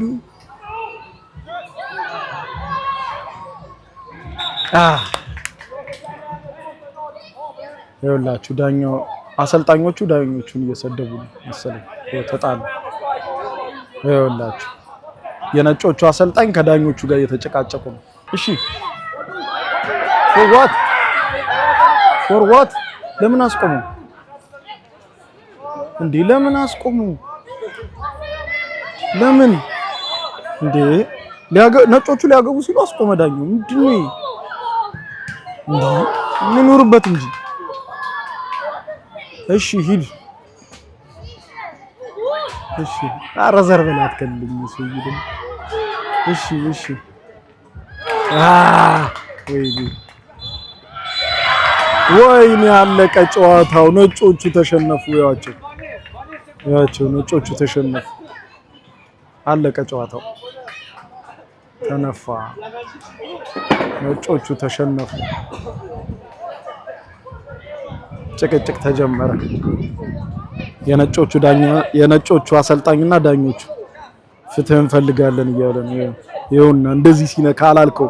ይሄ ፍትህ ነው የራሱ ጉዳይ ቶ በቃ እዚህ ጋር ማስቆም አትችልም ነበር ያሉትን ስገምት ማለት እዚህ ጋር ማስቆም አትችልም ነበር በቃ ይሁን አታለ እነዛም በድል ወጡ ማለት ነው። ሶ ፋይናሊ እንግዲህ ኳሱ ተጠናቀቀ። እናንተ አሸንፋችኋል። ምክንያቱም እኔ የነጮቹ ነበርኩኝ። ነጮቹ ደግሞ 2 ጎል ብቻ ነው ያስቆጠሩት፣ ጥቁሮቹ ደግሞ 3 አገቡ። ስለዚህ ጥቁሮቹ 3-2 በሆነ ውጤት አሸንፈው ጨዋታው ተጠናቀቀ። ቴንክስ ጋድ። አያችሁ ኳስ አየን አብረን። ባይዘው ከዚህ በፊት ቼዝ ስጫወት ሙሉ ጨዋታውን አሳይቻችኋለሁ። አሁን ደግሞ የህፃናት ኳስ አየን። እንደዚህ አይነት ውድድሮች እኮ አይተናል። ሩጫ አይተናል፣ የሆነ ሀገር ምናምን። ዋው በጣም ደስ የሚለው ማለት አሁን ከዚህ ውስጥ ምን ያህል ተጫዋች እንደሚወጣ አስቡት። ምን ያህል ተጫዋች በቃ የከተማው እንዳለ ሰው እዚህ ነው ያሉ። እነሱን ልጆቹን እየደገፈ ምናምን እና በትምህርት ቤት ነው የሚጫወቱትና በስማም ሲያሳዝኑ። የተሸነፉት ኳላ ይለካ እነሱ ናቸው። ተሸንፈው ነው የወጡት። ሃይላንዱን ምናምን በእግራቸው ይጠልዙታል። ዋው በጣም ነው ኢንስፓየር የሚሆኑት። አሁን ከዚህ ውስጥ ምን ያህል ፕሮፌሽናል ተጫዋቾች እንደሚወጡ ምን ያህል ቃል አውሮፓ ሊግ ለምናምን እንደሚጫወቱ አስቡት። በጣም ነው ደስ የሚለው። ደስ ይላል። ኦኬ ሶ ይሄ ማዘር ቴሬዛ የሚባለው አቬኒው በሙሉ የህፃናት መጫወቻ ምናምን ነው ያለው። ሉክ መንገዱ ላይ ስትሄዱ ዳርና ዳር ካፌ፣ ከዛ የህፃናት መጫወቻ፣ የህፃናት ኳስ መጫወቻ ደግሞ ቦታ ምናምን ነው ያለው። ሆፕፉሊ ቪዲዮውን እንደወደዳችሁት ተስፋ አደርጋለሁ። በቀጣይ በሌላ ሀገር፣ በሌላ ቦታ፣ በሌላ ከተማ እስከምንገናኝ ከዚህችው ከኮሶቮ ዋና ከተማ ፕሪስቲና ባባይ ቻው። ከእያንዳንዱ ብሩህ ተስፋ ጀርባ በሩቅ አገር የሚከፈል የድካም ዋጋ አለ። ዓለም ያሸለበች በሚመስልበት በዛ ብርዳማ ሌሊት እነሱ ግን ይተጋሉ። ያ በሩቅ የሚፈሰው ላብ እዚህ ሀገር ቤት የደስታ ማዕድ ሆኖ ይቀርባል። ስኬታቸው በፈገግታ የታጀበ ሳይሆን በርቀት በብቸኝነትና በብርቱ መስዋዕትነት የታነጸ ነው። እያንዳንዱ ዝውውር 2 ዓለማትን የሚያገናኝ የማይታይ የፍቅር ድልድይ ነው። ለሚያደርጉት ውለታ ምስጋናን አይጠብቁም። የውስጥ እርካታቸው ብቻ በቂያቸው ነው። ርቀት ቢለያየንም በልባችን ግን አንድ ላይ ነን። ጨለማ ለነበሩ ቤቶች ብርሃን፣ ለሕፃናት ተስፋ፣ ለቤተሰብ ደግሞ እረፍት ይሰጣል። ዛሬም ነገም በዓለም ዙሪያ ላላቸው የጽናት ተምሳሌቶች አቢሲኒያ የልባችሁን መሻት ያደርሳል። ምክንያቱም የእናንተ ድካም የእኛ ሕይወት ነውና። አቢሲኒያ ረሚት፣ የፍቅር መንገድ፣ የትውልድ ድልድይ። አቢሲኒያ የሁሉም ምርጫ። ይግቡ በ45000 ካሬ ሜትር ላይ ወደ ተንጣለለው የፊሶን ሪል ስቴት እንኳን ደህና መጣችሁ። ቤቶቻችን ተጠናቀዋል። ይምጡና ይረከቡ። በተንጣለለው የፊሶን መንደር ታውን ሃውስ፣ ቪላና አፓርትመንት እንደ ምርጫው አቀርበናል። ዘመናዊና ቅንጡ አፓርትመንቶቻችን ከባለ 1 እስከ ባለ 3 መኝታ ተሰናድተዋል። እርሶን ይጠብቃሉ።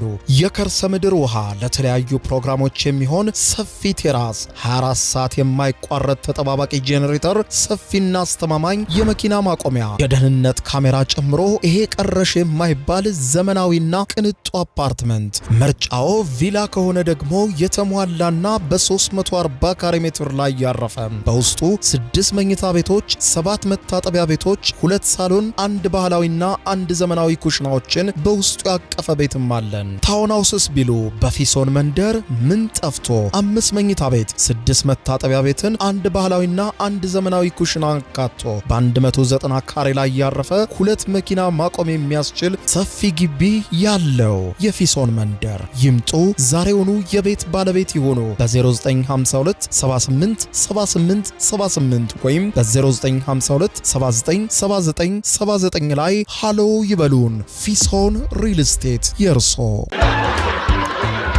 አሁን ከልቦ ለመሳቅ ይዘጋጁ። ጊዜው የአቧራው ጨሰ ቲያትር ነው። ዘወትር ዓርብ በ12 ሰዓት በዓለም ሲኒማ ቀጠሮን ያደርጉ። ውይ አቧራው ጨሰ፣ ቅድስት ገብረ ሥላሴ፣ ቃል ኪዳን ታምሮ፣ ሱራፌል ብስራትና አቤል ብርሃኑ የወይኗ ልጅ በድንቅ ሁኔታ ይተውኑበታል። ተሸክሜ ቱቦ ውስጥ ከተትኩታ። ከኔ ጋር ግን አንግባባም አይደል? ሳቅ እንደ ጥጥ ይፈተላል፣ በቃላት እያዋዛ በድርጊት ያስደምማል። አዎ ምስክር የለኝም። አቧራው ጨሰ ልብ አንጠልጣይ ኮሜዲ ቲያትር ደራሲ ሱራፌል ብስራት፣ አዘጋጅ አቤል ሰለሞን። ዘወትር ዓርብ በ12 ሰዓት በዓለም ሲኒማ እንገናኝ። እናንተ ተወያዩ፣ እኛ እንውጣላቸው አይደል? ወዴት ነው የምትሄደው? አቧራው ጨሰ የዘመኑ ምርጥ ኮሜዲ ቲያትር። የዩቲዩብ የስኬት ሚስጥሮችን በዝርዝር የያዘው የአቤል ብርሃኑ የወይኗ ልጅ መጽሐፍ ሁለተኛ እትም በገበያ ላይ። ዩቲዩብ ለመጀመር በአጭር ጊዜ ስኬትን ለመቀዳጀት አስበዋል? ዩቲዩብ ብጀምር ስንት ብር አገኘሁም ብሎ አስበዋል? እንግዲያውስ በዩቲዩብ 2 የወርቅ 3 የብር ሽልማቶችን ያገኘው የአቤል ብርሃኑ የወይኗ ልጅ የዩቲዩብ ሚስጥሮች መጽሐፍ በዝርዝር ሁሉንም ያብራራሉታል። ዛሬውኑ ገዝተው ህልሞን እውን የሚያደርጉበትን የዩቲዩብ የስኬት መንገድ ይጀምሩ። በሀገር ቤት አከፋፋይ አዲስ አበባ ሜክሲኮ ኮሜርስ መጽሐፍት መደብር። በውጭ ሀገራት ለምትገኙ ከአማዞን ላይ ብታዙ በቀናት ውስጥ ደጁ ይደርሳል። የአማዞን ሊንኩን እዚህ ቪዲዮ ኮሜንት ላይ ያገኙታል። የዩቲዩብ ሚስጥሮች ዘመኑ ጋር ተፈላጊ መጽሐፍ